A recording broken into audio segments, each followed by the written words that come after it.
Hello, welcome to the interview here on France 24. Well, did Egypt's ousted president, Mohamed Morsi, deserve more time in office? Well, my guest today, Ed Hussein, believes the answer is yes. Hussein's a British writer, and he spent 5 years himself as a radical Islamist before rejecting fundamentalist teaching and resuming his normal life. Now, in a recent editorial in the New York Times, Hussein, who's also today a senior fellow at the Council on Foreign Relations in London, stated he's no fan of the Muslim Brotherhood. And he even said he took comfort in seeing millions of Egyptian Muslims protesting against the policies and the ideology of a government led by a Muslim Brotherhood president.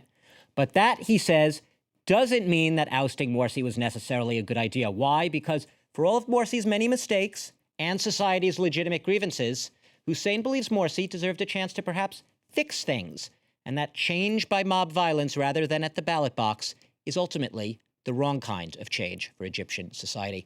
Thanks so much for being with us today, Ed Hussein. I'll just remind our viewers you are in London. I want to cut to the chase here. You saw, we were speaking before the show, you said you saw this coming. You saw that this was going to happen, that Mohamed Morsi's days as president were numbered. Yes, simply because of the fact that over 20 million people had signed a mass petition against him. Also, in the way in which he was governing the country, he was increasingly isolating himself from key constituencies of power, i.e. the military, the Al-Azhar institution, Coptic Christians, the elite secularists, and various parliamentarians that felt disenfranchised by being put aside, and also the judiciary, the biased media inside the country. Those are all key political constituencies inside Egypt, and he had successfully managed to isolate almost all of them. He alienated everyone. I mean, from the outside looking in, he alienated everyone. When you speak to his advisors, they would say they alienated themselves from him by rejecting his legitimacy as president or by supporting the military's coup against him or military's isolation of him. So the story goes both ways, but the bottom line is there was isolation. Whether they blame him or he blames them, the isolation was there for us all to see. Okay, Ed, and as you've written, okay, so he was an awful president. He mismanaged the economy. He brought a lot of Egyptians to their knees. Society had a lot of legitimate grievances, but ultimately, that's no reason to throw him out. Explain to us why. That's no reason to throw him out because he has a 4-year term, or he had a 4-year term, and he was only at the end of his first year. And to be fair to an, as you say, awful president, he did admit to many mistakes, and it seemed increasingly that he was open to greater mediation, whether it's from the outside, i.e. the US and the European Union, or from the inside, the opposition members who came to him with grievances. So given that he was open, and given that he asked for a little bit more time, I think it was just right, given this was Egypt's first ever popular president in the sense that democratically elected, he deserved at least, another year and a half, if not the first full 4-year term. And the more important reason is whoever comes in after Morsi will not be supported by Morsi's organization, the Muslim Brotherhood. So we will be back in square one in terms of the precedent has now been set that if you don't like a president, you mobilize, you go to the military, you go to the judiciary, you go to the elite secular media, and then you topple a president. So if that's how the secularists are going to play the game in Egypt, the Islamists will say, well, we too can play that game, and guess what? We can play it even bigger because we can command millions more on the streets, and we have a global narrative of grievances and victimhood that we can command more effectively than secularists can. Why is it, in your opinion, Ed, that so many Egyptians are willing to support the army in this move, are willing to perhaps, let's say, give the army the benefit of the doubt in this, I guess, call it transitional period, whereas maybe a lot of people in the West looking in are a little horrified at the whole spectacle?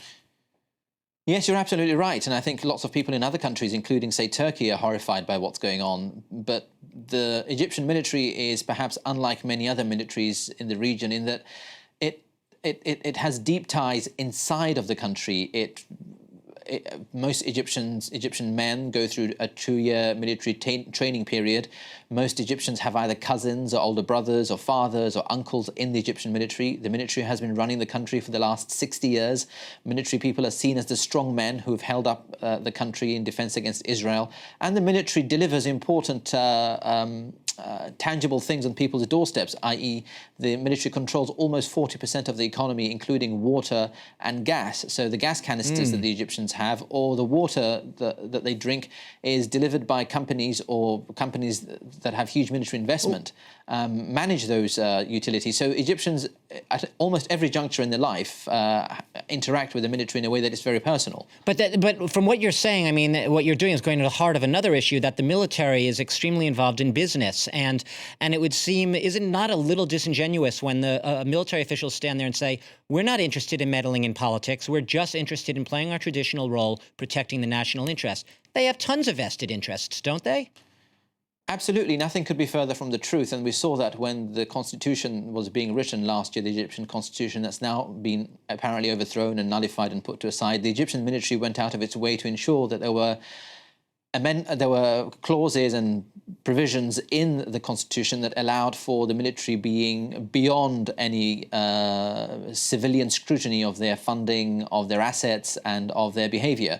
So despite that compromise being made by the Muslim Brotherhood government, or Muslim Brotherhood-led government, I should say, the military, despite enjoying that level of immunity from civilian scrutiny, still controlled Egyptian politics and Egyptian economics, and to some extent Egyptian society. The society as well. Now, speaking of the society, you have been back to Egypt recently. You've spoken to Egyptians.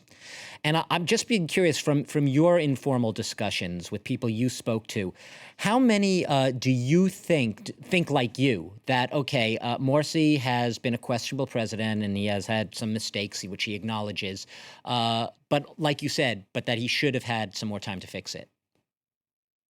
That's a hard question to answer because of the numbers of people that signed a petition against Morsi. The claim is 22 million people signed a petition. In a nation of almost 90 million people, that's a significant number. And 10 million more, I may point out, than voted for him. About 13 million voted for him in the original election. That's right. That's right. And I mean, he won by 51.7% of the second round of the elections. But the difficulty, of course, is even if there were large numbers of people this time last week wanting to see President Morsi toppled, then I can understand why. I mean, he had failed to deliver on fuel subsidies. There were large queues outside petrol stations for hours on end, and food prices had gone up. Electricity cuts. People's lives were touched in a detrimental way.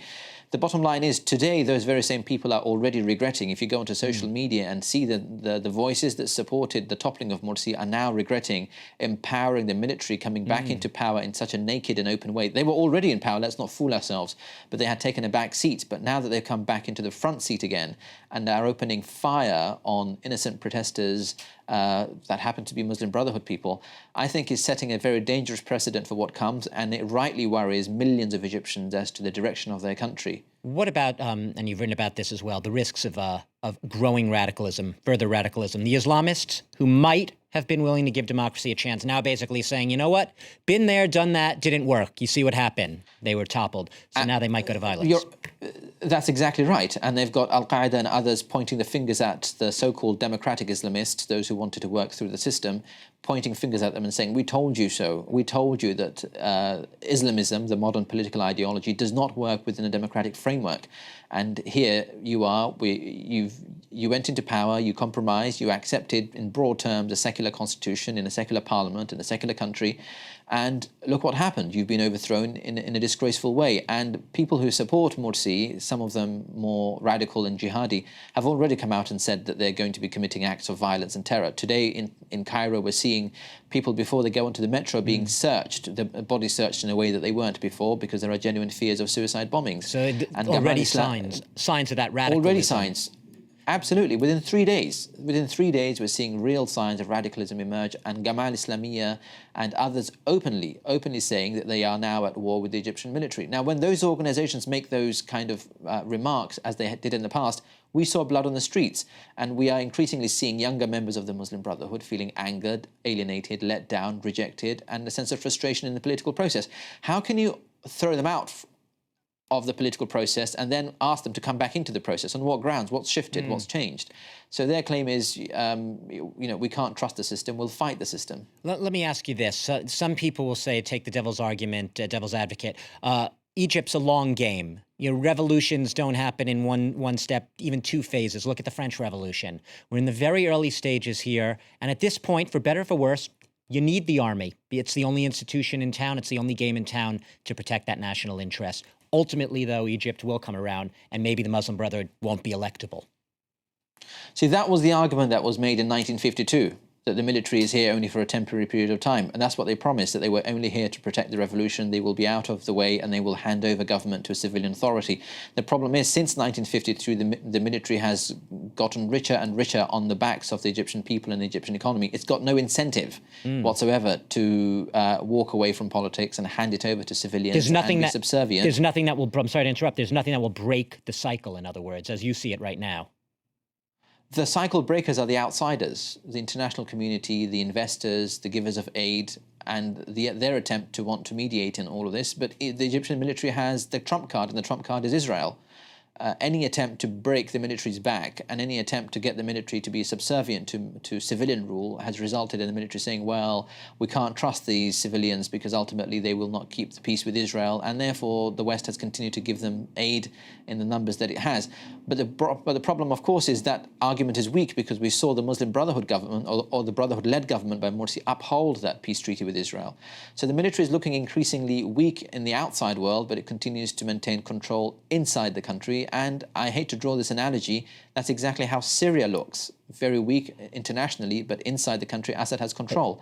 And Egypt is increasingly looking in that direction. Ed Hussein, we are going to have to leave it there on that direction. We were looking on outside the country a little bit towards the end. We could get into a lot of geopolitical issues, but we've been speaking today about whether or not Morsi deserved more time in office and whether or not society is ultimately shooting itself in the foot by toppling him with the army in the lead.